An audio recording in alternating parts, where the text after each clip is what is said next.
ঠাকুর আছো?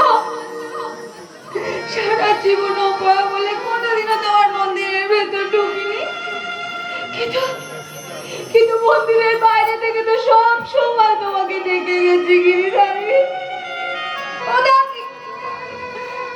আমার জন্য কোনো আশীর্বাদ পাচ্ছি না বলি, চারিদিকে শুধু অন্ধকার অন্ধকার আর অন্ধকার।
Oh